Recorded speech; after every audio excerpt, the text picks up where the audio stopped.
ಓಂ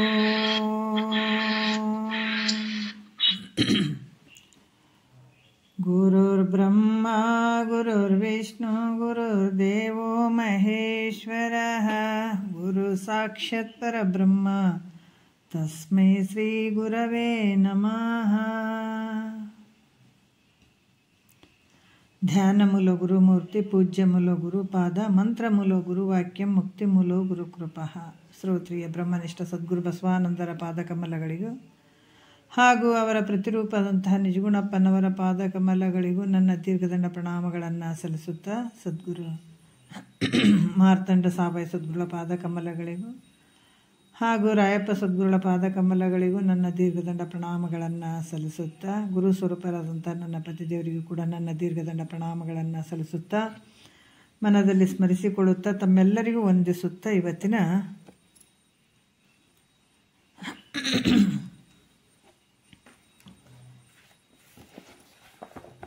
ಪರಮಾರ್ಥಗೀತೆ ಶುರುವಾಗ್ಯದ.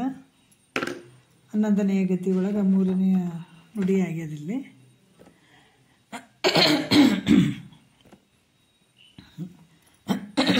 ಏನು ಹೇಳ್ತಾರ ನೋಡೋಣ. ಈ 3ನೇ ನುಡಿಯಲ್ಲಿ ಕೂಡ ಹಲವಾರು ವಿಚಾರಗಳನ್ನು ಹೇಳಿದ್ದಾರೆ. ನಿನ್ನೆಯ ವಿಚಾರದಲ್ಲಿ ಈಗ 4ನೇ ಒಂದು ನುಡಿ ನೋಡೋಣ. ಉತ್ಥಾನವಾದ ಯೋಗಿಯ ವ್ಯವಹಾರವನ್ನು ಮಾಡುವವನಂತೆ ಕಂಡು ಬಂದರೂ ಕೂಡ ಅವನು ಕರ್ತೃತ್ವ ಭೋಕ್ತೃತ್ವ ಉಳ್ಳವನಾಗೋದಿಲ್ಲ ಅಂತ ಹೇಳ್ತಾರೆ. ಯಾಕಂದ್ರೆ ಬ್ರಹ್ಮನಿಷ್ಠತ್ವದಲ್ಲಿ ಇರ್ತಾನೆ ಆತ. ಆ ಒಂದು ಜಾಗ್ರ ಸ್ಥಿತಿಯಲ್ಲಿ ಬಂದರೂ ಕೂಡ ಉತ್ಥಾನನಾದಂಥ ಯೋಗಿಯು ವ್ಯವಹಾರವನ್ನು ಮಾಡುವನಂತೆ ಕಂಡರೂ ಕೂಡ ಆತ ಹೆಂಗಿರ್ತಾನೆ, ಕರ್ತೃತ್ವ ಭೋಕ್ತೃತ್ವ ಉಳ್ಳವನಾಗಿರಂಗಿಲ್ಲ ಅಂತ ಕೂಡ ಹೇಳ್ತಾರೆ ಅವರು. ಬಲ್ಲನೆ ತೂರ್ಯವದು ಉತ್ತಮ ಯೋಗ ಅಲ್ಲಿಯ ವಾಸನೆ ತನಗಿರಲಾಗ ಲೀಲಾ ವ್ಯವಹಾರಂಗಳ ಮರ್ಚಿ ಮೇಲಣ ಕರಣಂ ಪೊರಗೆ ಬದಿರ್ಚಿ ಏಗೈದೊಡೆ ಆತ್ಮನ ನಿಜ ಪದದ ಯೋಗ ಸುಖಮಂ ಬಿಡದಾಗಿಯೇ ಭವದ ಒಲ ಬಿಲ್ಲಾಗಿಯೇ ಮಾಡಿದನಲ್ಲ ಒಲಿದುದು ನೂಂಡದೊಡೆ ನುಂಡುವನಲ್ಲ ಕರ್ತವ್ಯಂ ತನಗೆಳ್ಳಿನಿತಿಲ್ಲ ವರ್ತಿಸನದರಿಂ ಮತ ತನಗಿಲ್ಲ ಈ ವಿಧದಿಂ ಬದುಕುತಿಹನಾಗಿ ಜೀವನ್ಮುಕ್ತ ನೆನಿಪನ ಯೋಗಿ ಅಂತ ಈ ರೀತಿ ಜೀವನ ಮಾಡ್ತಾ ಇರ್ತಾನಂತೇಳಿ ತೂರ್ಯ ಒಂದು ಈ ಶಿಷ್ಯನ ಒಂದು ತೂರ್ಯ ಅವಸ್ಥೆಯದು ಒಳ್ಳೆ ಯೋಗವು ಅಂತ ಹೇಳ್ತಾರೆ. ಸ್ವರೂಪದಲ್ಲಿಯೇ ಇರುವಂಥದ್ದು. ಬಲ್ಲೆನೆ ತೂರ್ಯವದು ಉತ್ತಮ ಯೋಗ ಅಲ್ಲಿಯ ವಾಸನೆ ತನಗಿರಲಾಗ ಅಂತ ಹೇಳ್ತಾರೆ. ಏನು ಹೇಳ್ತಾರ ಇಲ್ಲಿ ಅಂತಂದ್ರೆ, ಈ ಪದ್ಯದಲ್ಲಿ ಮುಖ್ಯವಾಗಿ ಜ್ಞಾನಿಗೆ ಕರ್ತೃತ್ವ ಭೋಕ್ತೃತ್ವಗಳು ಇಲ್ಲ ಅನ್ನುವಂಥದ್ದನ್ನು ಹೇಳ್ತಾರೆ. ಮಾಡುವಂಥದ್ದಾಗಿರ್ಬೋದು, ಈ ಭೋಗಿಸುವಂಥದ್ದು ಭೋಕ್ತೃತ್ವ ಇವು ಯಾವ ಇರೋಂಗಿಲ್ಲ. ಅಂದ್ರೆ ಜ್ಞಾನಿಗಳು ಕರ್ತವ್ಯ ರಹಿತನ ಆಗಿರ್ತಾನಂತ. ಏನಾರು ಮಾಡುವಂಥದ್ದು ಇರ್ತದೇನಂದರೆ ಇರೋಂಗಿಲ್ಲ. ಅವರ ವ್ಯವಹಾರವು ವಾಸನಯುಕ್ತವಾದುದಲ್ಲದ್ದರಿಂದಲೂ ಆತನ ವ್ಯವಹಾರ ಹೆಂಗದಂತಂದ್ರೆ ವಾಸನಯುಕ್ತವಾದದ್ದಲ್ಲ. ಕರ್ತೃತ್ವ ಭೋಕ್ತೃಗಳು ಸಂಭವ ಆಗಂಗಿಲ್ಲ. ಅಲ್ಲಿ ವಾಸನೆಗಳು ಕೂಡ ಇರಂಗಿಲ್ಲ. ಅಲ್ಲಿ ಯಾರಿಗೆ ಮುಕ್ತನಾದಂಥ ಜೀವನ ಮುಕ್ತನಾದಂಥ ಜ್ಞಾನಿಗೆ ಯಾವ ವಾಸನೆಯು ಕೂಡ ಅಲ್ಲಿ ಇರಂಗಿಲ್ಲ. ಕರ್ತೃತ್ವ ಭೋಕ್ತೃತ್ವಗಳು ಸಂಭವಿಸುವುದಿಲ್ಲ. ಯಾಕಂದರೆ ವಾಸನೆಯುಕ್ತವಾದಂಥದ್ದು ಇರಲಾರ್ದಕ್ಕಾಗಿ ಕರ್ತೃತ್ವ ಭೋಕ್ತೃತ್ವಗಳು ಅಲ್ಲಿ ಸಂಭವ ಆಗಂಗಿಲ್ಲ. ಒಂದು ವೇಳೆ ಸಂಭವಿಸಿದಂತೆ ಕಂಡು ಬಂದರೂ ಕೂಡ ಒಂದು ವೇಳೆ ಕರ್ತೃತ್ವ ಭೋಕ್ತೃತ್ವ ಇವು ಸಂಭವಿಸಿದವಂತ ಕಂಡು ಬಂದರೂ ಕೂಡ ಅಕರ್ತ ಅಭೋಕ್ತ. ಯಾಕಂತಂದ್ರೆ ಆತ ಯಾವತ್ತೂ ಆತ್ಮಾನುಸಂಧಾನದಲ್ಲಿ ಇರ್ತಾನೆ. ಅಂತ ಯೋಗಿಗೆ ಅಕರ್ತ ಅಭೋಕ್ತ ಈ ರೀತಿ ಇರುವಂಥವನು. ನಿಜವಾಗಿ ಕೆಲವೊಂದು ವಿಚಾರಗಳು ನೆನಪು ಬರ್ತಾವೆ. ಮಹಾತ್ಮರು ಹೆಂಗಿರ್ತಾರ ಅಂತ ಹೇಳಕ್ಕೆ ನಾವು ಕಣ್ಣಿಲೆ ನೋಡಿದ್ದು, ಹೊಗಳ್ಕೋಂಥ ಮಾತಲ್ಲ ಇದು. ನಮ್ಮನೆ ಒಳಗೆ ನಮ್ಮ ಸಾಹೇಬ್ರ ತಂದೆ, ನಮ್ಮ ಮನೆಯವ್ರು ಇದ್ದಾರಲ್ಲ ಅವರಪ್ಪ, ನನಗೆ ಸೋದರ ಮಾವ ಅವರು. 42 ವಯಸ್ಸು, 6 ಮಂದಿ ಮಕ್ಕಳು. ಆದ್ರೆ ಮತ್ತು ಅವ್ರು ಹೆಂಗಿದ್ರು ಅಂದ್ರೆ ಎಕ್ಸೈಸ್ ಇನ್ಸ್ಪೆಕ್ಟ್ರ್ ಅವರು, ಆಫೀಸರ್. ಅವ್ರಿಗೆ ಎಂಥ ಒಂದು ಗುಂಗು ಒಕ್ಕೊಂಡಿತ್ತು ಅಂದ್ರೆ ಈ ಪರಮಾರ್ಥದ ಗುಂಗು ಹೋಗಿಬಿಟ್ಟಿತ್ತು ಅವ್ರಿಗೆ. ತುಂಬ ಅದರಲ್ಲೇ ಇದ್ರು ಅವರು. ಕೊನೆಯ ಸಂದರ್ಭದಲ್ಲಿ ಆ ಟೈಮ್ನಲ್ಲಿ ನೋಡ್ರಿ, ಸ್ವಲ್ಪ ವರ್ಷಗಳ ಹಿಂದಗಡೆ ಶುಗರ್ ಇತ್ತು ಅವರಿಗೆ. ಶುಗರ್ ಅಂತ ಕೊನೆಯವರೆಗೂ ಗೊತ್ತಾಗಲಾರ್ದಕ್ಕಾಗಿ ಅದು ಸ್ವಲ್ಪ ಜಾಸ್ತಿ ಆಗಿಬಿಡ್ತು. ಶರೀರಕ್ಕೆ ಹಲವಾರು ರೀತಿಯಿಂದ ಬಾಧೆ ಬಂದವು. ಯಾಕೆ ಶುಗರ್ದು ಗೊತ್ತಲ್ಲ, ಜಾಸ್ತಿ ಆದಾಗ ಏನೇನು ಬಾಧೆಗಳು ಬರ್ತಾವೆ ಅನ್ನೋದು ಎಲ್ಲರಿಗೂ ಗೊತ್ತಿದೆ. ನಾವಿನ್ನೂ ಸ್ವಲ್ಪ ಸಣ್ಣವರಲ್ಲ, ನಮ್ಗೆ ಅಷ್ಟು ಗೊತ್ತಾಗ್ತಿರ್ಲಿಲ್ಲ. ಬಟ್ ಅವರು ತುಂಬ ಬಾಧೆ ಇತ್ತು. ಮನ್ಯಾಗ ತುಂಬ ಸಂಸಾರ, 6 ಮಂದಿ ಮಕ್ಕಳು, ಒಬ್ಬರಿಗೆ ನೌಕರಿ ಇರಲಿಲ್ಲ. ಇನ್ನು ನಮ್ಮ ಮನೆಯವರು ಇಂಜಿನಿಯರ್ ಓದ್ತಾ ಇದ್ದರು. ಆ ಟೈಮ್ನಲ್ಲಿ ಅವರು ಗುಲ್ಬರ್ಗಕ್ಕಿದ್ರು ಆ ಟೈಮ್ನಲ್ಲಿ. ಬಟ್ ಅಂಥ ಒಂದು ಸಂದರ್ಭದಲ್ಲಿ ಅವರು ಕೆಲವೊಂದು ತತ್ವ ಪದಗಳನ್ನು ಬರೆದ್ರು. ಅದರಲ್ಲಿ ಎಷ್ಟು ಆಳವಾಗಿ ಹೋಗಿದ್ರು ಅಂತಂದ್ರೆ ಬಹಳಷ್ಟು ಆಳವಾಗಿ ಹೋಗಿದ್ರು ಅವರು. ಮತ್ತು ಆ ತತ್ವ ಪದಗಳನ್ನು ಕೂಡ ಆ ಸಂದರ್ಭದಲ್ಲಿ ಬರೀತಾ ಇದ್ದರು. ಯಾಕೆ ಈ ಮಾತು ಹೇಳ್ತೀನಿ ಅಂತಂದ್ರೆ, ನಮಗೆ ಯಾವುದೋ ಒಂದು ನೋವಾಯಿತು ಅಂತಂದ್ರೆ ನಾವು ಇದೆಲ್ಲ ತೊಗೊಂಡು ನಾವೇನು ಮಾಡೋಣ ಅಂತ ಅಂದ್ಕೊಳ್ಳುವಂಥ ಭಾವ ಬರ್ತದೆ ಕೆಲವು ಸಲ. ಆದ್ರೆ ಶರೀರಕ್ಕೆ ಬಂದಂಥ ಬಾಧೆ ಇರ್ಬೋದು, ಸಂಸಾರದಲ್ಲಿ ಬಂದಿರುವಂಥದ್ದು ಕಷ್ಟ ಆಗಿರ್ಬೋದು, ಎಲ್ಲವನ್ನ ಮೀರಿ ಈ ಭಾವದಾಗಿದ್ರಲ್ಲ, ಅದು ಕಣ್ಮುಂದೆ ಬರ್ತದೆ. ನನಗೆ ಭಾಳಷ್ಟು ಕಣ್ಮುಂದೆ ಬರ್ತದೆ. ಒಬ್ಬ ಜ್ಞಾನಿ ಹೆಂಗಿರ್ತಾನೆ ಅನ್ನುವಂಥದ್ದನ್ನು ಕಣ್ಣಾರೆ ನೋಡಿದ್ದೀನಿ ನಾನು. ಯಾವುದಕ್ಕೂ ಹೆದರಲಿಲ್ಲ. ಶರೀರಕ್ಕೆ ಬಾಧೆ ಬಂದದಂತ ಹೆದರಲಿಲ್ಲ. ಹಿಂಗೆ ಇಂಥ ಒಂದು ಪರಿಸ್ಥಿತಿ ಬಂತಲ್ಲ, ಮಕ್ಕಳೆಲ್ಲ ಮಕ್ಕಳು ಅದಾವ, ಹೆಂಗೆ ಮಾಡ್ತಾರೆ ಅನ್ನುವಂಥದ್ದು ಒಂದು ದುಃಖ ಅವರಿಗೆ ಆಗಲಿಲ್ಲ. ಸಂಸಾರ ದುಃಖ ಆಗಲಿಲ್ಲ ಅವರಿಗೆ. ಅದರಲ್ಲಿ ಭಾಳಷ್ಟು ಒಂದು ತತ್ವ ಪದಗಳನ್ನು ಅವರು ಬರೆದ್ರು. ಕರುಣರಹಿತನವ್ವ ಶ್ರೀ ಗುರು ದಯಾ ತೋರನವ್ವ, ಕರುಣರಹಿತನವ್ವ ಶ್ರೀ ಗುರು ದಯಾ ತೋರನವ್ವ. ಅದರಲ್ಲಿ ಕೆಲವೊಂದು ನುಡಿಗಳು ಭಾಳ ಅದ್ಭುತವಾಗಿ ಬರ್ತಾವೆ. ಅದಕ್ಕೆ ಮತ್ತು ಇನ್ನೂ ಒಂದು ಭಾಳಷ್ಟು ಬರೆದಿದ್ದಾರೆ. ನನ್ನವರು ಯಾರಿಲ್ಲ ನಿಮ್ಮೊರತು ತಂದೆ ಮನ್ನಿಸು, ಅದು ಈ ಹಾಡ ಬರ್ತದೆ. ನನ್ನವರು ಯಾರಿಲ್ಲ ನಿಮ್ಮೊರತು ತಂದೆ ಮನ್ನಿಸಿ ಕಾಪಾಡು ಈ ಬಂಧದಿಂದೆ. ಇದು ಒಂದು. ಇದರಲ್ಲಿ ಕೆಲವೊಂದು ನುಡಿಗಳು ಬರ್ತಾವೆ.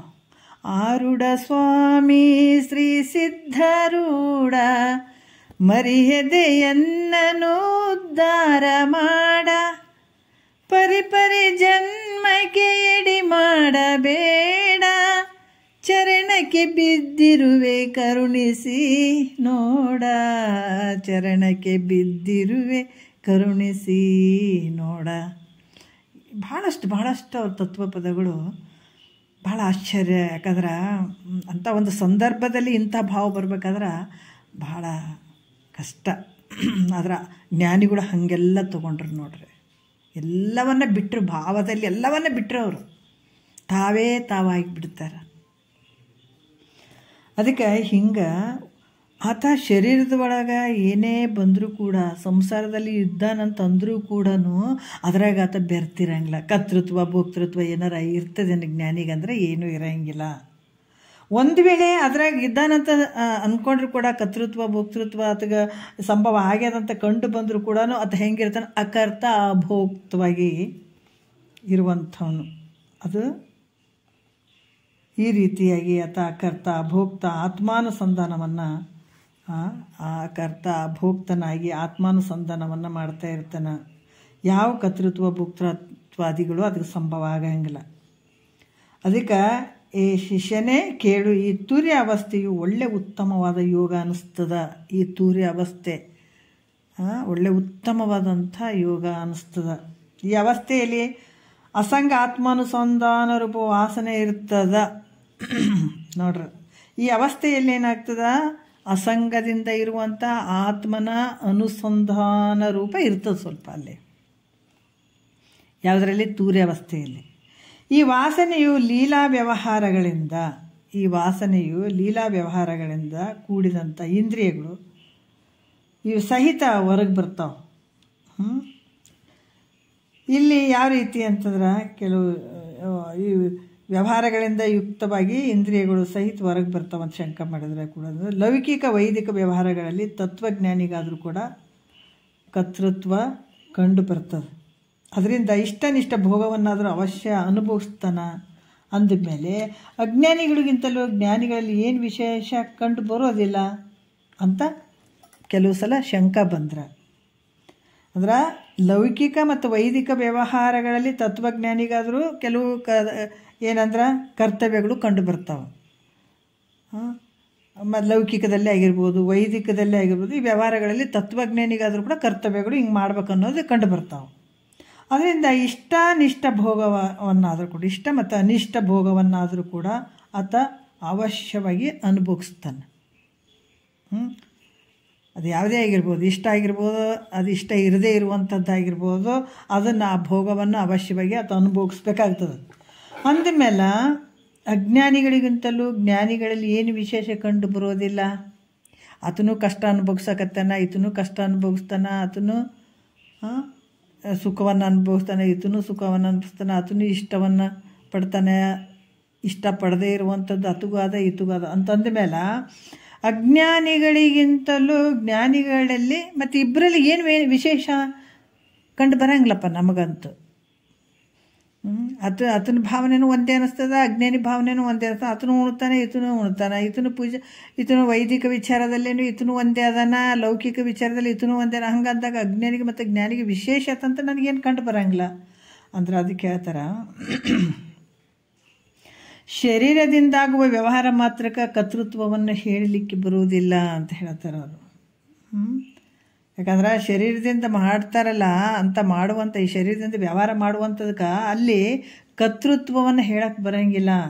ಕಿಂತು ಒಳಗಿದ್ದ ವಾಸನಾತ್ಮಕ ಮನೋವೃತ್ತಿಯು ಇಂಥ ಕಾರ್ಯವನ್ನು ಮಾಡೇ ಬಿಡಬೇಕಂತ ನಿಶ್ಚಯ ಉಳ್ಳಂಥದ್ದಾಗಿದ್ದರೆ ಅದು ಕರ್ತೃತ್ವ ಅಂತ ಅನಿಸ್ಕೊಳ್ತದೆ. ಶರೀರದಿಂದ ಏನೋ ಮಾಡ್ಬೋದು, ಯಾಕಂದ್ರೆ ಮನಸ್ಸು ಮುಖ್ಯ ಅಲ್ಲ. ಅದಕ್ಕೆ ಮಹಾತ್ಮರು ಹೇಳ್ತಾರೆ, ಇದಕ್ಕೆ ಮನಸ್ಸು ಮಹಾದೇವ ಆಗಬೇಕಾಗ್ಯದ. ಈ ಶರೀರ ಹೆಂಗದ, ಇದು ಜಡದಿಂದ ಕೂಡಿದಂಥ, ಇದಕ್ಕೇನು ಸಂಬಂಧ ಇಲ್ಲ. ಏನು ಮಾಡಿದರೂ ಕೂಡ ಇದಕ್ಕೇನು ಸಂಬಂಧ ಇಲ್ಲ. ಆದರೆ ಇರುವಂಥ ಮನಸ್ಸು ಏನಾಗ್ತದೆ ಅಂತಂದ್ರೆ ಮನೋವೃತ್ತಿ, ಒಳಗ ವಾಸನಾತ್ಮಕ ಮನೋವೃತ್ತಿ ಏನಾಗ್ತದೆ, ಇಂಥ ಕಾರ್ಯವನ್ನು ಮಾಡೇ ಬಿಡ್ಬೇಕನ್ನುವಂಥ ನಿಶ್ಚಯ ಆಗಿತ್ತು ಅಂತಂದ್ರೆ ಅದು ಕರ್ತೃತ್ವ ಅಂತ ಅನಿಸ್ಕೊಳ್ತದೆ. ಭೋಕ್ತೃತ್ವವಾದರೂ ಕೂಡ ಏನು ಹೇಳ್ತಾರೆ, ಭೋಕ್ತೃತ್ವವಾದರೂ ಕೂಡ ಈ ಕರ್ತೃತ್ವದ ಅಧೀನವಾದ ಚೇಷ್ಟಾವಶದಿಂದ ವಾಸನಾನುಸಾರ ಫಲವನ್ನು ಅನುಭವಿಸುವುದಾಗಿರ್ತದೆ. ಅದು ಕೂಡ ಈತ ಏನು ಮಾಡ್ತಾನೆ ಅದ್ರ ಫಲವನ್ನು ಭೋಕ್ತೃತ್ವ ಅನುಭವಿಸುವಂಥದ್ದಾಗಿರ್ತದೆ. ಈತಿಂದೇನು ಕೆಲಸ ಇರ್ತದೆ ಕರ್ತೃತ್ವ ಮಾಡುವಂಥದ್ದು ಏನಿರ್ತದೆ ಅದ್ರ ಫಲ ಭೋಗಿಸುವಂಥದ್ದಾಗಿರ್ತದೆ, ಅದನ್ನು ಅನುಭವಿಸ್ತಾನೆ. ಮತ್ತು ಕರ್ತೃತ್ವ ಭೋಕ್ತೃತ್ವಗಳು ವಾಸನ ಮೂಲಕ ಬಿದ್ದಾಗಿ ಆದರೂ ಕೂಡ ಜ್ಞಾನಿ ಅಜ್ಞಾನಿಗಳಿಗೆ ವಿಶೇಷ ಏನುಂಟದ? ಈಗ ನೋಡ್ರಿ ಮತ್ತೆ ಶಂಕ ಬರ್ತದೆ. ಈ ಕರ್ತೃತ್ವ ಭೋಕ್ತೃತ್ವ ವಾಸನ ಮೂಲಕ ಆದಂತ ಹೇಳಿದ್ರಿ, ಮತ್ತು ಜ್ಞಾನಿ ಅಜ್ಞಾನಿಗಳಿಗೆ ವಿಶೇಷ ಏನಾಯಿತು? ಅದಕ್ಕೂ ಕರ್ತೃತ್ವ ಭೋಕ್ತೃತ್ವ ಅದ, ಇದಕ್ಕೂ ಕರ್ತೃತ್ವ ಭೋಕ್ತೃತ್ವ ಐತೆ. ಆದರೆ ಇಬ್ಬರ ನಡುವೆ ಏನು ವಿಶೇಷ ಐತೆ ಅಂತ ಹೇಳಿದ್ರೆ, ತತ್ವಜ್ಞಾನಿಯು ಶಿಥಿಲೀಭೂತವಾದ ವಾಸನೆ ಉಳ್ಳವನಾದ್ದರಿಂದ ಲೌಕಿಕ ವ್ಯವಹಾರವನ್ನಾಗಲಿ ಸಮಾಧಿ ಅಭ್ಯಾಸವನ್ನಾಗಲಿ ಮಾಡಿದಾಗ ಆದರೂ ಕೂಡ ಆ ಕ್ರಿಯೆ ಫಲವನ್ನು ಅನುಭವಿಸುವುದಿಲ್ಲ. ನೋಡ್ರಿ ಎಷ್ಟು ಅದ್ಭುತವಾಗಿ ಹೇಳ್ತಾರೆ.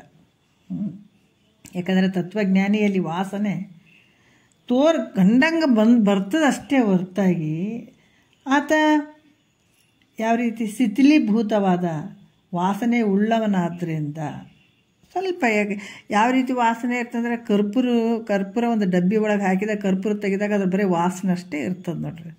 ಅದು ಮತ್ತೆ ತೊಗೊಳಕ್ಕೆ ಬರ್ತದೆ ಅನ್ನೋದಕ್ಕೆ ಇಲ್ಲಲ್ಲ.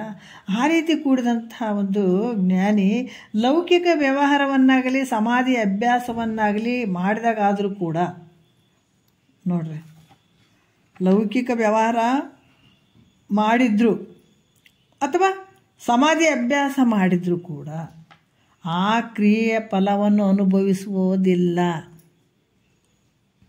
ಭಾಳ ವಿಶೇಷ ಅದು. ಜ್ಞಾನಿವ ಆ ಕ್ರಿಯೆಯಲ್ಲಿ ಆಸಕ್ತ ಬುದ್ಧಿಯಿಂದ ಇರ್ತಾನೆ. ಜ್ಞಾನಿ ಆ ಕ್ರಿಯೆಯಲ್ಲಿ ಏನಾಗ್ತಾನೆ, ಆಸಕ್ತ ಬುದ್ಧಿಯಿಂದ ಇರ್ತಾನೆ. ಮತ್ತು ಫಲಪ್ರಾಪ್ತಿಗಾದರೂ ಕೂಡ ಇದೆಲ್ಲವೂ ಆತ್ಮಸ್ವರೂಪ ಅಂತ ಬುದ್ಧಿಯಿಂದಲೇ ಕರ್ಮಫಲವನ್ನು ಅನುಭವಿಸ್ತಾನೆ. ಅಂತ ಹೆಂಗಿರ್ತಾನಂದ್ರೆ ಆ ಕ್ರಿಯೆಯಲ್ಲಿ ಆಸಕ್ತ ಬುದ್ಧಿಯಿಂದ ಇರ್ತಾನೆ ಆದರೂ ಕೂಡ, ಮತ್ತು ಫಲಪ್ರಾಪ್ತಿ ಆದರೂ ಕೂಡ ಅದೆಲ್ಲವೂ ಆತ್ಮಸ್ವರೂಪ ಅಂತ ತಿಳ್ಕೊಂಡು ಆ ಬುದ್ಧಿಯಿಂದ ಕರ್ಮಫಲವನ್ನು ಅನುಭವಿಸ್ತಾನಂತ. ಎಲ್ಲ ರೂಪವು ತಾನಂತೆ ಅನ್ನುವ ಹಾಗೆ ಏನೇ ಮಾಡಿದರೂ ಕೂಡ ಅದು ತನ್ನ ಒಂದು ಪರಮಾತ್ಮನ ಸ್ವರೂಪ, ಆತ್ಮ ಸ್ವರೂಪ ಅನ್ನುವಂಥ ಬುದ್ಧಿಯಿಂದನೇ ಕೂಡ್ಕೊಂಡಿರ್ತಾನಂತ. ಅದರಿಂದ ಜ್ಞಾನಿಯು ಕರ್ತೃತ್ವ ಭೋಕ್ತೃತ್ವ ಉಳ್ಳವನ ಆಗೋದಿಲ್ಲ.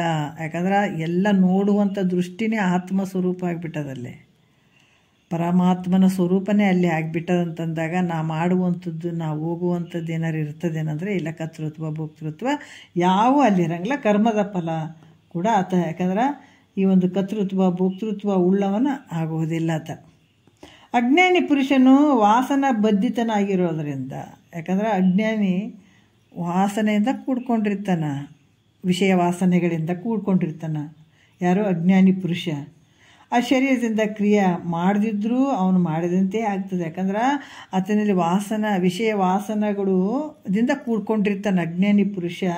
ಶರೀರದಿಂದ ಕ್ರಿಯೆಯನ್ನು ಮಾಡದೇ ಇದ್ರೂ ಕೂಡ ಅವನು ಮಾಡಿದಂತೆ ಆಗ್ತದೆ. ಯಾಕೆ ಮನಸ್ಸಿನಲ್ಲೆಲ್ಲ ವಿಷಯಾದಿಗಳನ್ನು ತುಂಬಿಕೊಂಡಿದ್ದಾನಲ್ಲ, ಹಾಗಾಗಿ ಆತ ಶರೀರದಿಂದ ಮಾಡದೇ ಇದ್ರೂ ಕೂಡ ಮಾಡ್ದಂಗೆ ಆಗ್ತದೆ, ಕ್ರಿಯೆಗಳನ್ನು ಮಾಡ್ದಂಗೆ ಆಗ್ತದೆ. ಮನಸ್ಸು ಯಾವುದನ್ನು ಮಾಡ್ತಿದೆಯೋ ಅದು ಮಾಡಿದಂಥ, ಯಾಕಂದ್ರೆ ಅದಕ್ಕೆ ಮನಸ್ಸು ಬಹಳ ಮುಖ್ಯ. ಇಲ್ಲೇ ಈ ಒಳಗಡೆ ಇರುವಂಥ ಮನಸ್ಸೇ ಬಹಳ ಮುಖ್ಯ ನೋಡ್ರಿ. ಅದು ಮನಸ್ಸು ಯಾವ ರೀತಿ ಅಲ್ಲಿ ಯಾವುದನ್ನು ಮಾಡ್ತದೋ, ಮನಸ್ಸಿನಲ್ಲಿ ಯಾವುದನ್ನು ಅಂದ್ಕೊಳ್ತದೋ, ಯಾವುದನ್ನು ಮಾಡ್ತದೋ ಅದು ಮಾಡ್ದಂಗೆ ಆಗ್ತದೆ. ಅದಕ್ಕೆ ಮನಸ್ಸು ಯಾವುದನ್ನು ಮಾಡೋದಿಲ್ಲೋ ಅದು ಮಾಡಿದಂತಾಗಲಿಕ್ಕೆ, ಅದಕ್ಕೆ ಇದು ಮನಸ್ಸು ಬಹಳ ಮುಖ್ಯ. ಇದು ಬಂಧಕ್ಕೂ ಕಾರಣ ಆಗ್ತದೆ, ಮೋಕ್ಷಕ್ಕೂ ಕಾರಣ ಆಗ್ತದೆ ಅನ್ನೋದು ಇದೆ. ಮಹಾತ್ಮರು ಹೇಳ್ತಾರಲ್ಲ, ಶರೀರ ಹೆಣ್ಣು ಹೊನ್ನು ಮಣ್ಣು ಇವೆಲ್ಲ ಮಾಯ ಅಂತ ಹೇಳ್ತಾರೆ. ಮಾಯ ಅಂತ ಹೇಳಿಬಿಟ್ಟು ಶರೀರನ ಎಲ್ಲನ ಹೋಗಿ ತೊಗೊಂಡು ಕುಂದಿರ್ಸಿದ್ರೆ ಗೊತ್ತಾಗ್ತದೇನಂದ್ರೆ ಆಗಂಗಿಲ್ಲ. ಶರೀರ ಎಲ್ಲಿ ಕುಂತ್ರೇನು, ಆದ್ರೆ ಮನಸ್ಸು ಮಾತ್ರ ಅದೇ ವಿಷಯಗಳಲ್ಲಿ ಇತ್ತು ಅಂತಂದ್ರೆ ಅದು ಬಿಟ್ಟಂಗಾಯ್ತೇನ. ಅದಕ್ಕೆ ಮನದಲ್ಲಿ ನೆನೆಯುವವಗೆ ಮಹಾದೇವನಿಹೆನಂತೆ ಮನೆಯೇನು ಮಠವೇನು ಎಲ್ಲ ಭ್ರಾಂತಿ. ಮನಸ್ಸು ಸನ್ಯಾಸಿ ಆಗ್ಬೇಕಾಗ್ಯದ. ಮಹಾತ್ಮರು ಹೇಳ್ತಾರೆ, ಎಷ್ಟು ಅದ್ಭುತವಾಗಿ ಹೇಳ್ತಾರೆ ನೋಡ್ರಿ. ಮನಸ್ಸು ಯಾವುದನ್ನು ಮಾಡ್ತದೋ ಅದು ಮಾಡ್ದಂಗೆ, ಶರೀರ ಮಾಡದೇ ಇದ್ದರೂ ಪರವಾಗಿಲ್ಲ, ಮನಸ್ಸಲ್ಲಿ ಆ ಥರ ಮಾಡಿದಾಗ ಅದು ಮಾಡ್ದಂಗೆ ಆಗ್ತದೆ. ಅದಕ್ಕೆ ಮನಸ್ಸು ಯಾವುದನ್ನು ಮಾಡ್ತದೆಯೋ ಅದು ಮಾಡ್ದಂಗೆ ಆಗ್ತದೆ. ಮನಸ್ಸು ಯಾವುದನ್ನು ಮಾಡೋದಿಲ್ಲ ಅದು ಮಾಡಿದಂತಾಗುವುದಿಲ್ಲ. ಮುಖ್ಯವಾಗಿ ನೋಡ್ರಿ, ಈ ಒಂದು ಮುಕ್ತನಾಗಬೇಕನ್ನುವಂಥ ಮುಮುಕ್ಷು ಮನಸ್ಸು ಸನ್ಯಾಸಿ ಆಗಬೇಕಾಗಿರ್ತದೆ ಮುಖ್ಯವಾಗಿ. ಅದಕ್ಕೆ ಈ ಮನಸ್ಸು ಯಾವುದನ್ನು ಮಾಡೋದಿಲ್ಲ ಅದು ಮಾಡಿದಂತ ಆಗೋದಿಲ್ಲ. ಅದರಿಂದ ಮನಸ್ಸೇ ಕರ್ತೃ ಅಲ್ಲದೆ ಶರೀರವಲ್ಲ. ಅಂದ್ರೆ ಮನಸ್ಸೇ ಎಲ್ಲದಕ್ಕೂ ಕಾರಣ ಆಗಿರುವಂಥದ್ದು. ಇವತ್ತು ನಮ್ಮ ಶರೀರವನ್ನು ಅಲ್ಲಿ ಈಗ ನಾವೆಲ್ಲಾದ್ರೂ ಹೋಗ್ಬೇಕಾದ್ರೆ ಮನಸ್ಸು ಅಲ್ಲಿ ಹೋಗೋಣ ಅಂತ ಅಂದಾಗ ಮಾತ್ರ ಶರೀರ ಮುಂದಕ್ಕೆ ಹೋಗ್ತದೆ, ಅಲ್ಲಿ ತನಕ ಹೋಗಂಗಿಲ್ಲ. ಈ ಕಣ್ಣಿನ ನೋಡುವಂಥದ್ದಾಗಿರ್ಬೋದು, ನಾವು ಊಟ ಮಾಡುವಂಥದ್ದು ರುಚಿ ನೋಡುವಂಥದ್ದಾಗಿರ್ಬೋದು, ಕೇಳುವಂಥದ್ದಾಗಿರ್ಬೋದು. ಮತ್ತು ಇವತ್ತು ನಾವು ದಿನ ಶಾಸ್ತ್ರ ಕೇಳ್ತೀವಿ, ಇವತ್ತು ಕುಂತು ಕೇಳ್ತೀವಿ ಅಂದ್ರೆ ನಮ್ಮ ಮನಸ್ಸು ಕುಂತು ಕೇಳಮಂತ ಮನಸ್ಸು ಆದದಕ್ಕೆ ಬಂದು ಕುಂತು ಕೇಳ್ತೀವಿ ಶರೀರವನ್ನು ಇಟ್ಕೊಂಡು. ಒಂದು ವೇಳೆ ಶರೀರ ಇಲ್ಲೇ ಕುಂತದ, ಮನಸ್ಸು ಎಕಡೆ ಹೋಗಿತ್ತಂದ್ರೆ ಇದು ಅರ್ಥ ಆಗ್ತದೇನೋ? ಆಗಂಗಿಲ್ಲ. ಯಾಕಂದರೆ ಶರೀರದ ಜೊತೆ ಮನಸ್ಸು ಇರಬೇಕು. ನಾವು ಯೋಗ ಅಂತಂದ್ರೆ ಬರೀ ದೊಡ್ಡ ಕೈ ಕಾಲು ಬಗ್ಗಿಸಿ ಅಂಥವು ಯೋಗ ಅಲ್ಲ. ನಿಜಗೊಂಡ್ರೆ ಯೋಗ ಪ್ರತಿಪಾದನಾ ಸ್ಥಳ ಹೇಳಿದ್ದಾರೆ ಅಂದರೂ ಕೂಡ ಶಿವಜೀವರ ಐಕ್ಯತೆ ಬಗ್ಗೆನೇ ಹೇಳಿದ್ದಾರೆ ಅವರು. ಯೋಗ ಅಂದರೆ ಏನು? ಶಿವ ಜೀವರ ಐಕ್ಯತೆ, ಒಂದುಗೂಡುವಿಕೆ, ಅದೇ ಯೋಗ. ಯೋಗ ಅಂದರೆ ಏನಂದ್ರೆ ಒಂದುಗೂಡುವಿಕೆ. ಈಗ ನಾವು ಮಾಮೂಲಿ ನೋಡಿದ್ರೆ ಈ ಶರೀರ ಇಲ್ಲಿ ಕೂತ್ಕೊಂಡು ಮನಸ್ಸು ಆ ಕಡೆ ಹೋಗ್ತಂದ್ರೆ ಅದು ಇದು ನಾವು ದಿನ ಪ್ರತಿನಿತ್ಯ ಈ ಶರೀರವನ್ನು ಇಲ್ಲಿ ಇಟ್ಕೊಂಡು ಕುಂತು ಗುರುವಾಕ್ಯವನ್ನೇನು ಕೇಳ್ತೀವಲ್ಲ, ಇದು ಯೋಗ. ಇದು ಕೂಡ ಯೋಗ. ಶರೀರ ಮತ್ತು ಮನಸ್ಸು ಒಂದಾಗಿ ಕುಂತು ಕೇಳುವಂಥದ್ದು ಇದು ಯೋಗ. ಇದು ಅಥವಾ ಮುಂದೆ ಪರಮ ಏನಂದ್ರೆ ಯೋಗ ಬರ್ತದೆ. ಯಾವುದು? ಶಿವ ಜೀವರ ಏಕತ್ವ, ಒಂದೇ ಇರುವಂಥದ್ದು. ಅದಕ್ಕೆ ಈ ರೀತಿಯಾಗಿ ಇಲ್ಲಿ ಹೇಳ್ತಾರ, ಅದರಿಂದ ಮನಸ್ಸೇ ಇಲ್ಲಿ ಎಲ್ಲದಕ್ಕೂ ಕಾರಣ, ಆದರೆ ಶರೀರ ಅಲ್ಲ. ಆ ಮನಸ್ಸು ಹೇಳ್ದಂಗೆ ಈ ಶರೀರ ಕೇಳುತ್ತದೆ. ಅಲ್ಲಿಗೆ ಹೋಗಂಬಂದ್ರೆ ಅಲ್ಲಿಗೆ ಹೋಗ್ತದೆ, ಇಲ್ಲಿಗೆ ಹೋಗಂಬಂದ್ರೆ ಇಲ್ಲಿಗೆ ಹೋಗ್ತದೆ. ಇದು ಮಾಡಬಾರ್ದು ಅಂದ್ರೆ ಮಾಡಂಗಿಲ್ಲ, ಹೌದಿಲ್ಲ? ಕಿಂತು ಸಂಸಾರವು ಹೆಂಗದ, ಮನೋಮಯಾತ್ಮಕವಾಗಿ ಕೂಡಿರುವಂಥದ್ದು ಸಂಸಾರ. ನೋಡ್ರಿ ಸಂಸಾರ ಹೆಂಗೆ, ಅದಕ್ಕೆ ನಿದ್ರೆ ಒಳಗೆ ಈ ಮನಸ್ಸು ಇರೋಂಗಿಲ್ಲ, ಅಲ್ಲಿ ಯಾವ ವ್ಯವಹಾರ ಇಲ್ಲ.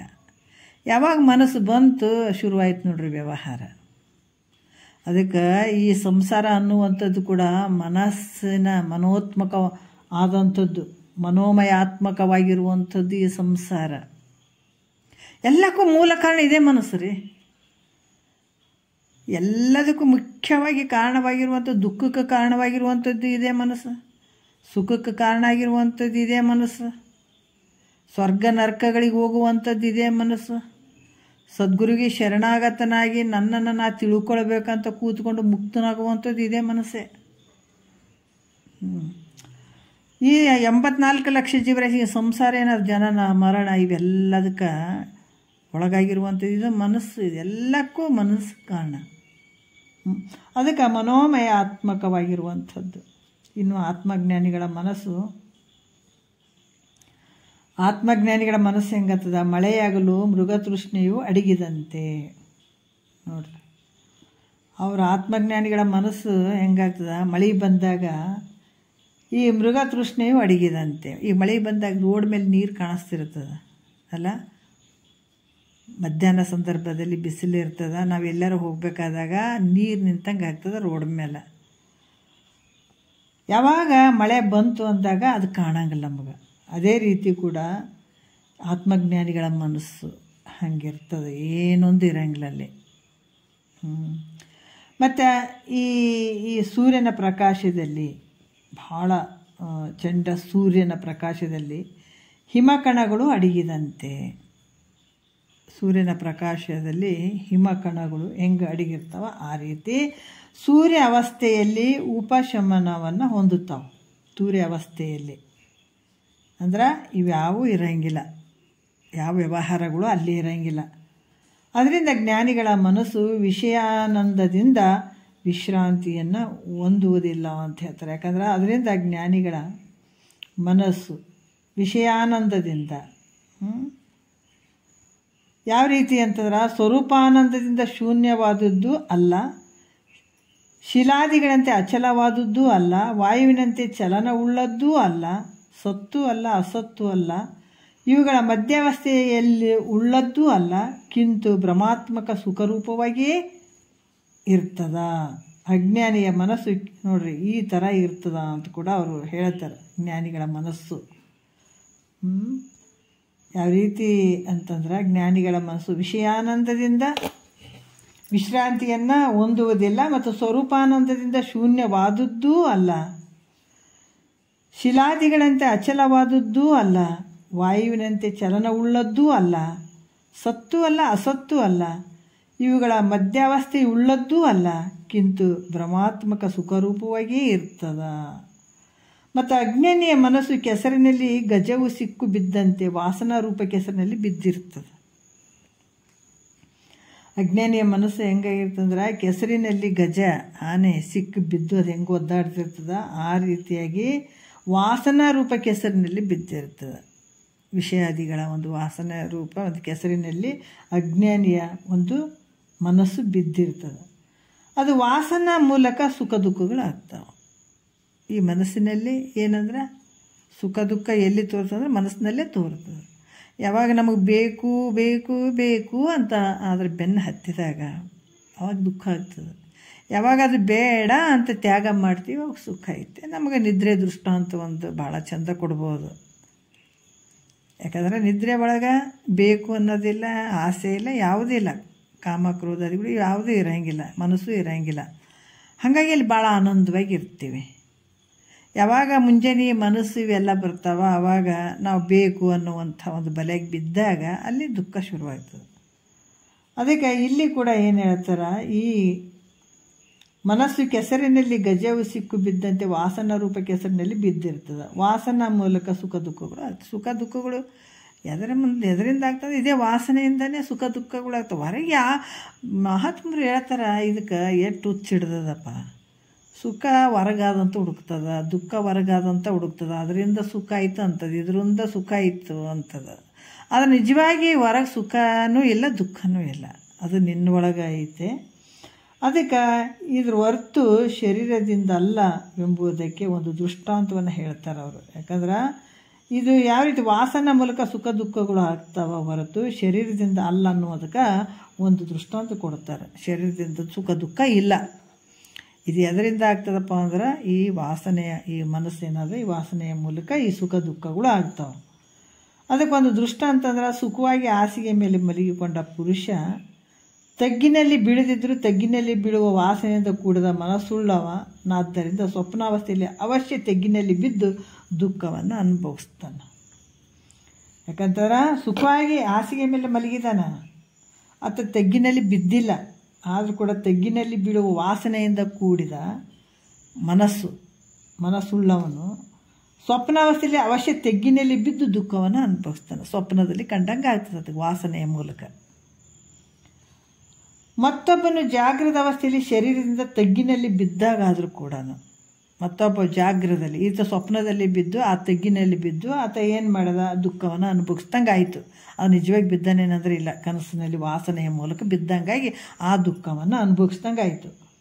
ಆದರೆ ಮತ್ತೊಬ್ಬ ಜಾಗೃತ ಅವಸ್ಥೆಯಲ್ಲಿ ಶರೀರದ ತಗ್ಗಿನಲ್ಲಿ ಬಿದ್ದಾಗಾದರೂ ಕೂಡ ಉಪಶಮಿತ ಚಿತ್ತವನ್ನು ಉಳ್ಳನಾದ್ದರಿಂದ ಸುಖಾಸನ ಸಮಾಧಿ ಸಮಾಧಿ ಸುಖವನ್ನು ಅನುಭವಿಸ್ತಾನೆ. ಈತ ಏನಾಗಿರ್ತಾನೆ ಅಂತಂದ್ರೆ, ಆತ ನಿಜವಾಗಿ ಜಾಗೃತ ಅವಸ್ಥೆಯಲ್ಲಿ ಆತ ಶರೀರ ತೆಗ್ಗಿನಲ್ಲಿ ಬಿದ್ದಾಗಾದರೂ ಕೂಡ ಆತ ಉಪಶಮಿತ ಚಿತ್ತ ಉಳ್ಳವನಾದ್ದರಿಂದ ಸುಖಾಸನ ಅದೇನು ಮಾಡ್ಕೊಂಡಿರ್ತಾನೆ, ಸಮಾಧಿ ಸುಖವನ್ನು ಅನುಭವಿಸ್ತಾನೆ. ಅಂದ್ರೆ ಮೊದಲ ಪುರುಷನ ತೆಗ್ಗಿನಲ್ಲಿ ಬೀಳದಿದ್ರೂ ಕೂಡ ಬಿದ್ದು ದುಃಖವನ್ನು ಅನುಭವಿಸ್ತಾನೆ ಸ್ವಪ್ನದಲ್ಲಿ. ಆತ ಅಕರ್ತನಾದರೂ ಕೂಡ ಆತ ಬಿದ್ದಿಲ್ಲ, ನಿಜವಾಗಿ ವಿಚಾರ ಮಾಡಿದರೆ ಆತ ಬಿದ್ದಿಲ್ಲ, ಆದರೂ ಕೂಡ ಆತ ತೆಗ್ಗಿನಲ್ಲಿ ಬಿದ್ದಿನಂತ ಆ ದುಃಖವನ್ನು ಅನುಭವಿಸ್ತಾನೆ. ಅದಕ್ಕಾಗಿ ಬಿದ್ದ ದುಃಖವನ್ನು ಅನುಭವಿಸೋದ್ರಿಂದ ಕರ್ತ ಅಂತ ಅನಿಸ್ಕೊಳ್ತಾನೆ. ದ್ವಿತೀಯ ಪುರುಷ ಎರಡನೇವ ತೆಗ್ಗಿನಲ್ಲಿ ಬಿದ್ದಿದ್ದಾನ, ಆತ ಬಿದ್ದಿದ್ರೂ ಕೂಡ ದುಃಖವಿಲ್ಲದ್ರಿಂದ ಆತ ಮನಸ್ಸಿನಿಂದ ಅಕರ್ತನಾಗಿದ್ದಾನ. ನೋಡ್ರಿ, ವಾಸನೆಯ ಮೂಲಕ ಆತ ಬೀಳಲಿಲ್ಲ ಅಂದರೂ ಕೂಡ ಬಿದ್ದಂಗಾಗಿ ಆತ ದುಃಖ ಅನುಭವಿಸಿದ. ಆತ ಬಿದ್ದರೂ ಕೂಡ ಆತ ಬಿದ್ದಂಗಾಗಿಲ್ಲ, ಆತಗೆ ದುಃಖ ಇಲ್ಲ. ಅದಕ್ಕೆ ಈತ ಅಕರ್ತ ಅನಿಸ್ಕೊಂಡ. ನೋಡ್ರಿ, ಮನದಿಂದ ಅಕರ್ತ ಅಂತ ಅನಿಸ್ಕೊಂಡ. ಅದರಿಂದ ಜ್ಞಾನಿಯ ಮನಸ್ಸು ಆತ್ಮಾನುಸಂಧಾನವಾಗಿರಲು, ಜ್ಞಾನಿ ಮನಸ್ಸು ಹೆಂಗಿರ್ತದಂದ್ರೆ ಆತ್ಮಾನುಸಂಧಾನದಲ್ಲೇ ಇರ್ತದ. ಜಗತ್ತೆಲ್ಲವೂ ತಾನಾಗಿ ತೋರ್ತದ. ಜ್ಞಾನಿಯ ಮನಸ್ಸು ಭಾಳ ವಿಶೇಷ. ನೋಡ್ರಿ, ಇದಕ್ಕೇನು ಬೇಕಾಗಿಲ್ಲ. ನಾವು ಆನಂದವಾಗಿರಬೇಕು, ಸುಖವಾಗಿರಬೇಕು ಅಂತಂದ್ರೆ ಏನೇನು ಬೇಕಾಗಿಲ್ಲ. ಈ ಮನಸ್ಸು ಒಂದು ನಾವು ಸರಿಯಾಗಿ ಇಟ್ಕೊಳ್ಳುವಂಥದ್ದು ಮುಖ್ಯ. ಜಗತ್ತಿನೊಳಗೆ ಎಲ್ಲ ಕಡೆ ಭಾಳಷ್ಟು ಬಿಸಿ ಐತ್ರಿ, ಭಾಳಷ್ಟು ಪ್ರಕಾಶಮಾನದಿಂದ ಬಿಸಿಲು ಐತ್ರಿ, ಕಣ್ಣು ಕುಕ್ಕುತ್ತವ್ರಿ ಅಂತ ನಾವು ಹೇಳಿ ಬಿಸಿ ಐತೆ ಅಂತ ಹೇಳ್ಬಿಟ್ಟು ಒಂದು ಕೂಲಿಂಗ್ ಗ್ಲಾಸ್ ಹಾಕ್ಕೊಳ್ತೀವಿ ಕಣ್ಣಿಗೆ. ಅಲ್ಲ, ಕೂಲಿಂಗ್ ಗ್ಲಾಸ್ ಹಾಕ್ಕೊತೀವಿ, ಕಾರಿಗೆ ಗ್ಲಾಸ್ಗಳು ಹಾಕ್ತೀವಿ. ಯಾಕಂದ್ರೆ ತಂಪು ಕಾಣಲಿ ಹೊರಗಡೆ ಅಂತ ಹೇಳ್ಬಿಟ್ಟು. ಅದ್ರಂಗೆ ಈ ಮನಸ್ಸು ಅನ್ನುವಂಥದ್ದು ನಾವು ಹತೋಟಿಯಲ್ಲಿ ಇಟ್ಕೊಂಡು ಒಂದು ಮಾರ್ಗಕ್ಕೆ ಹಚ್ಕೊಂಡು ಅದನ್ನು ಶಾಂತವಾಗಿ ಸಮಾಧಾನವಾಗಿ ಅದಕ್ಕೆ ತಿಳಿಸಿ ಹೇಳಿ ಎಲ್ಲ ಇಟ್ಕೊಂಡು ಬಿಟ್ಟರೆ ಇಡೀ ಜಗತ್ತು ಆನಂದಮಯವಾಗಿ ತೋರ್ತದ. ಇಷ್ಟೇ. ಯಾವ ನಮ್ಮ ಮನಸ್ಸು, ಅದಕ್ಕೆ ಮನ ಎತ್ರ ಗಚ್ಚಂತಿ ತತ್ರ ಗಚ್ಚಂತಿ ವಾನರಹ. ಮನಸ್ಸು ಹೆಂಗೆ ಹೇಳ್ತದೆ ಹಂಗೆ ಕುಣಿದು ಬಿಟ್ರೆ ಕೋತಿ ಆದಂಗೆ ಆಗಿಬಿಡ್ತಾರೆ. ಒಂದು ಕಡೆ ಕುಂತು ಸಮಾಧಾನ ಪಡ್ತದೆ ಅನ್ನೋದು ಕೋತಿ. ಒಂದು ಗಿಡದಿಂದ ಇನ್ನೊಂದು ಗಿಡಕ್ಕೆ, ಇನ್ನೊಂದು ಗಿಡದಿಂದ ಇನ್ನೊಂದು ಗಿಡಕ್ಕೆ ಹಾರ್ತಾನೆ ಇರ್ತದೆ. ಒಂದು ಕಡೆ ಕುಂತರೂ ಕೂಡ ಸಮಾಧಾನ ಇರಂಗಿಲ್ಲಲ್ಲ. ಈ ಮನಸ್ಸು ಕೂಡ ಈ ಮನಸ್ಸು ಹೇಳ್ದಂಗೆ ಅಲ್ಲಿ ಹೋಗೋಣ ಇಲ್ಲಿ ಹೋಗೋಣ, ಅದು ತಿನ್ನೋಣ ಇದು ತಿನ್ನೋಣ, ಅದು ಮಧ್ಯೆ ಹಿಂಗಾದ್ರೆ ಹಿಂದೆ ಹೋದ್ರೆ ನೀನು ನೆಲಕ್ಕೆ ಬಿದ್ದಿ, ನಿನಗೆ ಸುಖ ಎಂದು ದೊರೆಯಂಗಿಲ್ಲ. ಈ ಮನಸ್ಸಿನಂಗೆ ಕುಣ್ಕೊತ ಹೋದ್ರೆ ಆ ಮನಸ್ಸನ್ನು ಹತೋಟಿ ಒಳಗೆ ಇಟ್ಕೊಂಡು ಶ್ರುತಿ ಎತ್ರ ಗಚ್ಚಂತಿ ತತ್ರ ಗಚ್ಚಂತಿ ನರಹ ಅಂತ ಹೇಳಿದ್ರೆ ಶ್ರುತಿಯಲ್ಲಿ ಹೇಳಿದಂಥ ವಿಚಾರಕ್ಕೆ ಈ ಮನಸ್ಸನ್ನು ತೊಡಗಿಸ್ಬೇಕು. ಹಿಂಗೆ ಹೋಗ್ಬೇಕನ್ನುವಂಥದ್ದು ಮನಸ್ಸಿಗೆ ಒಂದು ದಾರಿ ಹಾಕಬೇಕು. ಶ್ರುತಿಯಲ್ಲಿ ಹೇಳಿದಂಥ ಮಹಾತ್ಮರು ಹೇಳಿದಂಥ ವಾಕ್ಯದಲ್ಲಿ ಈ ಮನಸ್ಸನ್ನು ನಡೆಸ್ಲಿಕ್ಕೆ ಹಚ್ಚಬೇಕು. ಅಂದಾಗ ಮಾತ್ರ ಆತ ಏನಾಗ್ತಾನ ಅಂದ್ರೆ ಭಾಳ ಆನಂದವಾಗಿ ಇರ್ಲಿಕ್ಕೆ ಸಾಧ್ಯ ಆಗ್ತದೆ. ಅದಕ್ಕೆಲ್ಲದಕ್ಕೂ ಇದು ಮನಸ್ಸೇ ಕಾರಣ. ಇದು ಈ ರೀತಿಯ ಜ್ಞಾನಿ ಮನಸ್ಸು ಆತ್ಮಾನುಸಂಧಾನವಾಗಿರಲು ಜಗತ್ತೆಲ್ಲವೂ ತಾನಾಗಿಯೇ ತೋರ್ತದೆ. ಅದಕ್ಕೆ ಏನು ಊಟ ಮಾಡಿದಾನ ಅದೇ ತೇಗ್ ಬರ್ತದಲ್ಲ, ಯಾವುದು ಅನುಸಂಧಾನ ಮಾಡ್ತಾ ಇರ್ತಾನ ತೋರುವಂಥದ್ದು ಅದೇ ಆಗಿಬಿಡ್ತದ. ಅದನ್ನ ಪ್ರತಿಯೊಂದು ವಿಚಾರ ಕೂಡ ಆತ್ಮಾನುಸಂಧಾನದೊಳಗೆ ಬಂದುಬಿಡ್ತಾವೆಲ್ಲನೂ. ಜಗತ್ತೆಲ್ಲವೂ ತಾನಾಗಿಯೇ ತೋರ್ತಾನೆ. ತನ್ನ ಸ್ವರೂಪನ ಎಲ್ಲಿ ನೋಡ್ತಾನೆ ತಾನೇ ಕಾಣ್ತಾನೆ. ತನ್ನ ಬಿಟ್ಟು ಅನ್ನೇ ಏನು ಐತೆ ಹೇಳ್ರಿ? ಯಾವುದಿಲ್ಲ. ಒಬ್ಬ ನೋಡ್ರಿ ಯಾವ ರೀತಿ ಅಂದ್ರೆ ಸಮುದ್ರದಾಗ ದೊಡ್ಡದು ಒಂದು ಕಂಬ ನಡ ಹಾಕಿದಾಗ ಒಂದು ಪಕ್ಷಿ ಅಲ್ಲಿಗೆ ಹೋಗ್ತದ, ಎಲ್ಲ ಕಡೆ ನೋಡ್ತದೆ ಬರೀ ನೀರಿರ್ತದೆ, ಮತ್ತೆ ಬಂದು ಅದೇ ಕಂಬಕ್ಕೆ ಕೂತ್ಕೊಳ್ತದ. ಅದು ಹೌದಲ್ಲ, ಎಲ್ಲ ಕಡೆ ಬರೀ ನೀರೇ ಕಾಣ್ತಿರ್ತದೆ ಅದಕ್ಕೆ. ಇಲ್ಲಿ ಕೂಡ ಜಗತ್ತಿನೊಳಗೆ ಈ ನಾಮರೂಪದಿಂದ ಏನು ತೋರ್ಯೋದಲ್ಲ, ಇದೆಲ್ಲ ಮಿಥ್ಯದಿಂದ ಕೂಡಿದಂಥದ್ದು ಅಂತ ತಿಳ್ಕೊಳತ್ತಾನಂತ. ನಾಮರೂಪ ಎಲ್ಲ ಅಡಗ್ತಾವ, ತನ್ನ ಸ್ವರೂಪ ಅಂತಲೇ ತಿಳ್ಕೊಳತ್ತಾನ. ಎಲ್ಲಿ ಎಲ್ಲಿ ನೋಡಿದ್ರು ಕೂಡ ತನ್ನ ಸ್ವರೂಪನೇ. ಅದಕ್ಕೆ ಮತ್ತೆ ಇನ್ನೇನು ಕೆಲಸ ಇರ್ತದೆ ಹೇಳ್ರಿ? ಸುಮ್ಮ ಆನಂದವಾಗಿರೋದಷ್ಟೇ. ಯಾಕಂದರೆ ಜಗತ್ತೆಲ್ಲವೂ ತಾನಾಗಿ ತೋರ್ತದೆ. ಅದರಿಂದ ಜ್ಞಾನಿಯ ಮನಸ್ಸು ವ್ಯವಹಾರದಲ್ಲಿ ಲೀಲೆಯಿಂದ ಕೂಡಿಕೊಂಡಿರ್ತದ. ಜ್ಞಾನಿಯ ಮನಸ್ಸು ವ್ಯವಹಾರದಲ್ಲಿ ಏನಿಲ್ಲ, ಅದು ಸುಮ್ಮನೆ ಸುಟ್ಟು ಬಟ್ಟೆ ಹಂಗೆ. ಅದಾಗ ಏನಾರು ಐತೇನಂದ್ರೆ ಈ ಬಾಲಕರ ಮನಸ್ಸು ಆಟಗಳಲ್ಲಿ ಲೀಲೆಯಿಂದ ಕೂಡಿರುತ್ತೆ. ಯಾಕಂದ್ರೆ ನಾವು ಸಣ್ಣವರಿದ್ದಾಗ ಒಂದು ಆಟ ಆಡ್ತೀವಿ, ಭಾಳ ಸಣ್ಣ ಮಕ್ಕಳು ಆಡ್ತಾವೆ ನೋಡ್ರಿ, ಎಷ್ಟೊತ್ತು ಆಡ್ತಾವೆ, ಒಂಚೂರು ಆಡ್ತಾವೆ. ಈಗಿನ ಮಕ್ಕಳು ಇವು ಯಾವ ಆಡಂಗಿಲ್ಲ. ಮೊದಲೆಲ್ಲ ನಾವು ಗೊಂಬೆ ಆಟ ಈಟ ಅಂತೆಲ್ಲ ಮಾಡ್ತಿದ್ವಿ. ಊಟ ಗೀಟ ಮಾಡೋದು, ಬಂದು ಆಟ ಆಡೋದು, ಮತ್ತು ಅವ್ನು ಬಿಡೋದು, ಮತ್ತು ಮನೆಗೆ ಹೋಗೋದು, ಊಟ ಮಾಡೋದು, ಹೀಗೆಲ್ಲ ಇರ್ತಾವಲ್ಲ. ಆ ರೀತಿ ಬಾಲಕರ ಮನಸ್ಸು ಆಟಗಳಲ್ಲಿ ಲೀಲೆಯಿಂದ ಕೂಡಿರುವಂತೆ ಹೊರತು ಲೀಲೆಯಿಂದ ಕೂಡಿರ್ತದೆ ಹೊರತು ರಾಗದಿಂದಲ್ಲ. ಅಲ್ಲಿ ಯಾವ ಮೋಹನೂ ಇರೋಂಗಿಲ್ಲ. ಸುಮ್ಮ ಆಡ್ಬೇಕಂತ ಆಡ್ತಾವೆ, ಖುಷಿಯಾಗಿ ಆಡ್ತಾವೆ. ಆಯ್ತು, ಅದನ್ನೇನಾದ್ರು ಬಿಟ್ಕೆಸ್ ಕೆಡಿಸಿ ಹಿಂಗೆ ಮಣ್ಣಿಂದು ಮನೆ ಮಾಡಿದಾಗ ಮಾಡಿರ್ತಾವೆ ಕೆಲವು ಸಲ.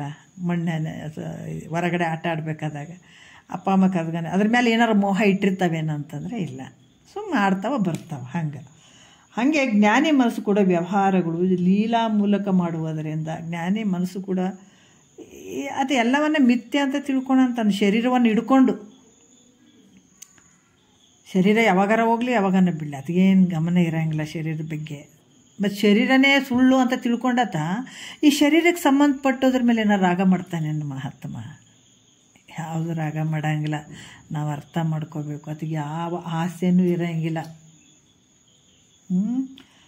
ಸುಮ್ಮನೆ ಮಾಡಬೇಕು, ಮಾಡ್ತಾನೆ ಅಷ್ಟೇ. ಕರ್ತೃತ್ವ ಭೋಕ್ತೃತ್ವಗಳು ಯಾವ ಸಂಭವ ಆಗಂಗಿಲ್ಲ ತಗ. ಆದ್ದರಿಂದ ಜ್ಞಾನಿಯ ಮನಸ್ಸು ಹೊರಗೆ ಬಂದು ಲೌಕಿಕ ವೈದಿಕ ವ್ಯವಹಾರವನ್ನು ಮಾಡಿದಾಗಾದರೂ ಕೂಡ ಆತ್ಮಸ್ವರೂಪಭೂತ ಸುಖವನ್ನು ಆತ ಬಿಡಂಗಿಲ್ಲ. ಎಷ್ಟು ಅದ್ಭುತ ನೋಡ್ರಿ. ಇಲ್ರಿ ಅವಾಗ ಹಂಗೆ ಮಾಡ್ತಿದ್ರು, ಹಿಂಗೆ ಮಹಾತ್ಮರನ್ನ ತಿಳ್ಕೊಬೇಕಾದ್ರೆ ಭಾಳ ಕಷ್ಟ ಐತ್ರಿ. ನಮ್ಮಂಗೆ ಉಣ್ತಾನೆ ನಮ್ಮಂಗೆ ತಿಂತಾನಂತ ಅಲಕ್ಷ್ಯ ಮಾಡೋಂಗಿಲ್ಲ ಆತ. ಏನಾದರೂ ಕೋಪದಿಂದ ನಿನಗಂದ್ರೆ ನಾಶ ಹೋಗ್ಬಿಡ್ತಾರೆ ಅವರು. ಅಷ್ಟು ಶಕ್ತಿ ಜ್ಞಾನದಲ್ಲಿ ಅದ. ಯಾಕಂದ್ರೆ ಸುಮ್ಮನೆ ಹಿಂಗೆ ಹೇಳ್ತಾರೆ ಬಿಡ್ರಿ, ಹಾಗೆ ಅಂತ ತಿಳ್ಕೊಳಂಗಿಲ್ಲಿದೆ. ಇದು ವಿಚಾರ ಹೆಂಗದಂದ್ರೆ ಸುಮ್ಮನೆ ಹಂಗೆ ಹೇಳ್ತಿರ್ತಾರೆ ಬಿಡ್ರಿ, ಹಂಗೆ ಹೆಂಗಿರ್ತದ್ರಿ ಅಂತ. ತತ್ವವನ್ನು ಯಾರು ಬಲ್ಲವರಾಗಿರ್ತಾರೆ ಅಷ್ಟು ಶಕ್ತಿ ಅವ್ರ ಹತ್ರ ಇರ್ತದೆ. ಶಂಕರಾಚಾರ್ಯರು ಕೂಡ ಹೇಳಿದರು, ಯಾರಾದ್ರೇನು ಯಾವ ಜಾತಿ ಆದ್ರೇನು ಯಾರಾದ್ರೇನು ಬಡವಾಗಿರಲಿ ಶ್ರೀಮಂತ ಇರಲಿ ಯಾರೇ ಇರಲಿ ತತ್ವವನ್ನು ಬಲ್ಲಂಥ ಗುರುವಿಗೆ ನನ್ನ ಗುರು ಅಂತ ಸ್ವೀಕಾರ ಮಾಡ್ತೀನಿ ಅಂತ ಹೇಳಿದ್ದಾರೆ ಅವರು.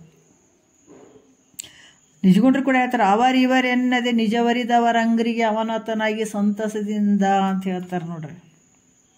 ಅವರು ಇವರು ಅಷ್ಟು ಶಕ್ತಿ ಇರ್ತದೆ. ಶರೀರದಿಂದ ಅಳಿಯಂಗಿಲ್ಲ ಮಹಾತ್ಮರನ್ನ, ಶರೀರದ ಮೇಲೆ ವೇಷಭೂಷಣದಿಂದ ಅಳಿಯೋಂಗಿಲ್ಲ ಮಹಾತ್ಮರನ್ನ.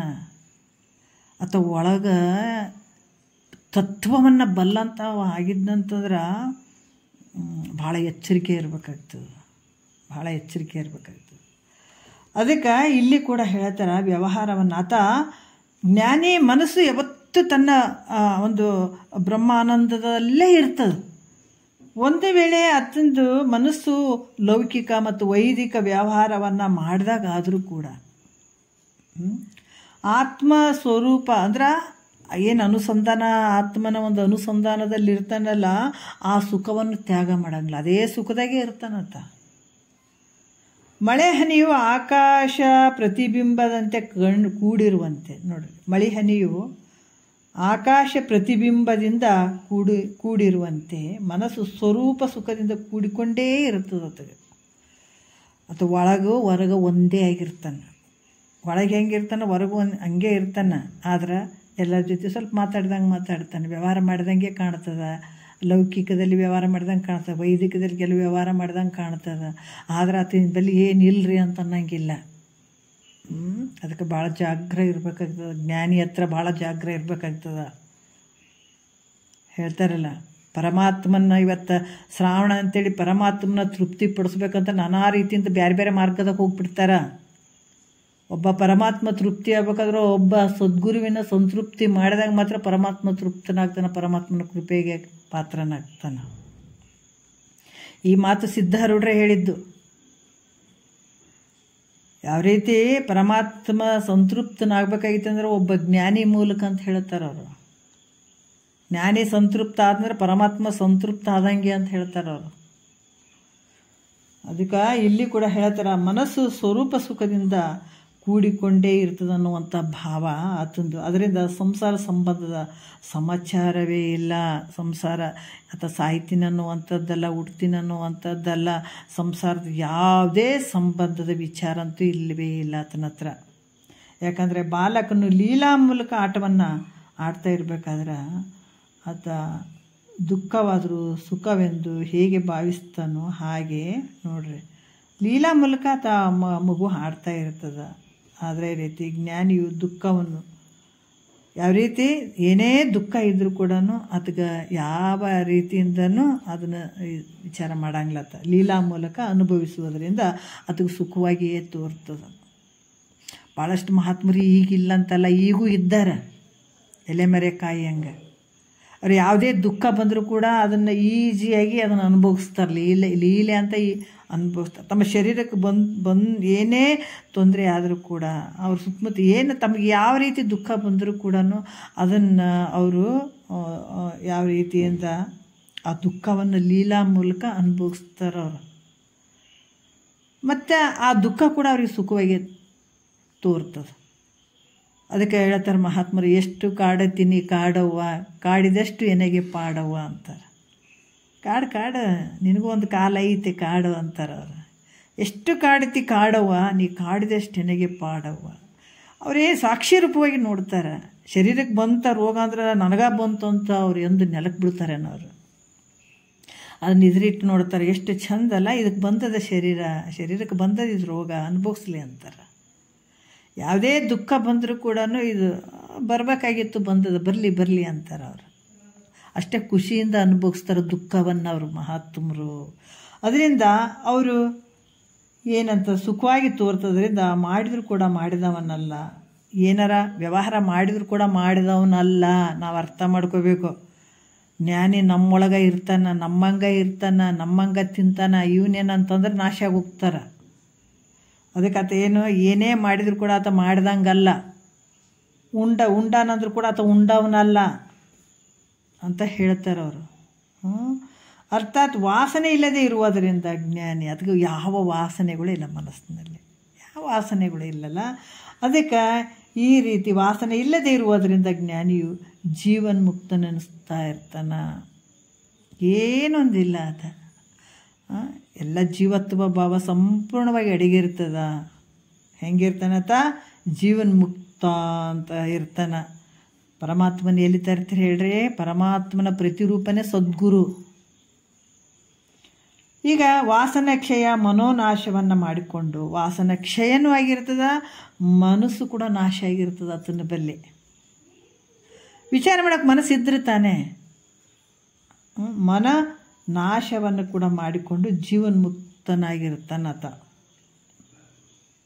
ಅದಕ್ಕೆ ಇಲ್ಲಿ ಹೇಗೈದೊಡೆ ಅನ್ನುವಂಥ ಪದಕ್ಕೆ ಲೌಕಿಕ ವೈದಿಕ ವ್ಯವಹಾರಗಳನ್ನು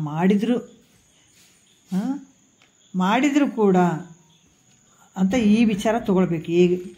ಏನು ಹೇಳಿದ್ದಾರೆ, ಏಗೈದೊಡೆ ಅಂತ ತೊಗೊಂಡಾರಿಲ್ಲಿ. ಇದಕ್ಕೆ ನಾವು ಏನು ಹೇಳ್ತಾರ ಅಂತಂದ್ರೆ, ಲೌಕಿಕದಲ್ಲಿ ಮತ್ತು ವೈದಿಕ ವ್ಯವಹಾರಗಳು ಮಾಡಿದರೂ ಕೂಡ ಅನ್ನುವಂಥ ಅರ್ಥ ಮಾಡ್ಕೋಬೇಕು ಹೊರತು ಬೇರೆ ಅರ್ಥ ಯಥೇಷ್ಟ ಆವರಣಾರ್ಥವನ್ನು ಮಾಡಬಾರ್ದು ಅಂತ ಹೇಳ್ತಾರೆ. ಇದರಂತೆ ಆತ ಮಾಡುವವನಲ್ಲ ಮತ್ತು ಮಾಡಿದವನಲ್ಲ ಉಂಡವನಲ್ಲ. ಅಂದರೆ ಇಲ್ಲಿ ಆತ ಮಾಡಿದವನಲ್ಲ ಉಂಡವನಲ್ಲ ಅಂದ್ರೆ ಆತ ಕರ್ತೃತ್ವನೂ ಇಲ್ಲ ಭೋಕ್ತೃತ್ವನೂ ಇಲ್ಲ ಅಂತ ಹೇಳಬೇಕು. ಅದಕ್ಕೆ ಯಾವುದೂ ಇಲ್ಲ. ಅದಕ್ಕೆ ಈ ವಿಷಯದ ವಿಚಾರಗಳನ್ನು ಹಲವಾರು ರೀತಿಯಿಂದ ಮಹಾತ್ಮರು ಹೇಳ್ತಾರೆ.